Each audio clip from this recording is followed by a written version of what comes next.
ఇప్పుడు మన Indian movies లో విఎఫ్ఎక్స్ అంటే వరల్డ్ క్లాస్ లెవెల్ కి రీచ్ అయ్యాయి. బాహుబలిలో వాటర్ ఫాల్స్, ట్రిబుల్ ఆర్ లో ట్రైన్ సీక్వెన్స్, కల్కిలో ఫ్యూచరిస్టిక్ హైదరాబాద్ చూస్తే గూస్ బంప్స్ వస్తాయి. కానీ బ్రో, ఈ లెవెల్ కి మన సినిమా ఎలా రీచ్ అయింది, మన ఇండియన్ విఎఫ్ఎక్స్ జర్నీ ఎలా స్టార్ట్ అయిందో ఒకసారి బ్యాక్ తిరిగి చూద్దాం. The origin, magic behind the camera. మన ఇండియన్ సినిమాలో విజువల్ ఎఫెక్ట్స్ అంటే స్టార్టింగ్ డేస్ లో రియల్ మ్యాజిక్ లా ఉంటుంది. 1957 లో మాయా బజార్ లో mirror shots, double exposure, in camera illusions use చేశారు. అండ్ దట్ టైం ఆడియన్స్ కి అది చాలా పెద్ద వండర్. అప్పుడు కంప్యూటర్స్ లేవు, కెమెరా మీద పనిచేసి ఇల్యూజన్ చేయడమే అది విఎఫ్ఎక్స్. లేటర్ 1987 మిస్టర్ ఇండియాలో అనిల్ కపూర్ ఇన్విజిబుల్ సీన్స్, అది ఇండియన్ విఎఫ్ఎక్స్ హిస్టరీలో first digital trick based magic. అలా స్లోలీ ప్రాక్టికల్ ట్రిక్స్ నుంచి కంప్యూటర్ గ్రాఫిక్స్ సైడ్కి మూవ్ అయింది మన ఇండస్ట్రీ. కోడి రామకృష్ణ ఎరా 1990 to 2000, the visionary who changed everything. Telugu సినిమాలో విఎఫ్ఎక్స్ ని రియల్ గా సీరియస్ గా తీసిన ఒక లెజెండ్ అంటే కోడి రామకృష్ణ గారు. ఆయన విజన్ మన టైం కన్నా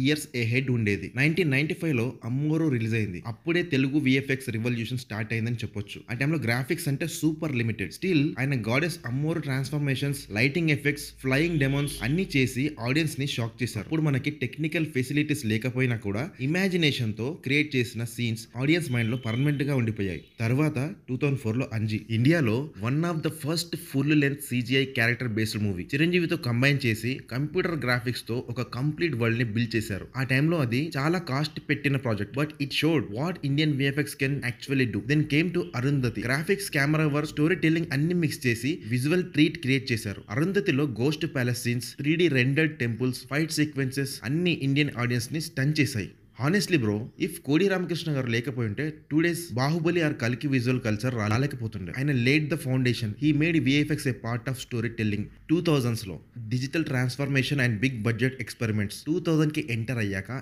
ఇండియాలో టెక్నాలజీ ఇంప్రూవ్ అయింది. 2003 లో వచ్చిన కోయి మిల్గాయాలో ఏలియన్ క్యారెక్టర్ జాదుని CGI క్రియేట్ చేశారు. అది నార్త్ ఇండియాలో విఎఫ్ఎక్స్ సక్సెస్ స్టోరీ. సౌత్ లో శంకర్ అండ్ రాజమౌళి లాంటి డైరెక్టర్స్ విఎఫ్ఎక్స్ ని మెయిన్ స్ట్రీమ్ చేశారు. 2009 లో వచ్చిన మగధీరాలో Rajamouli garu full CGI backgrounds, historical sets create చేశారు.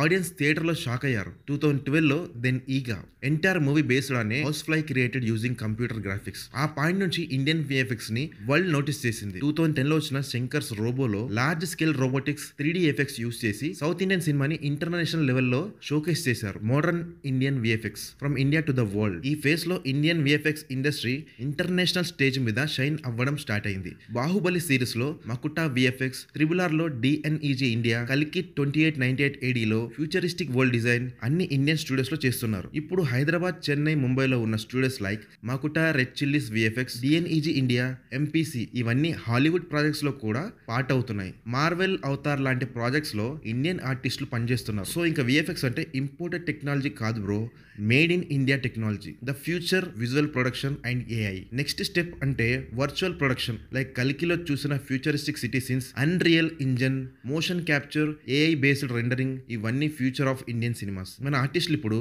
అబ్రాడ్ వెళ్ళి మార్వెల్, స్టార్ వార్స్, అవతార్ లో వర్క్ చేస్తున్నారు. అది మన growth proof. Closing emotional outro. From Maya Bazaar to Ammoru, from Arundhati to Baahubali and now కల్కి 2898 AD. మన విఎఫ్ఎక్స్ జర్నీ సినిమాటిక్ గా, ఎమోషనల్ గా ఉంది.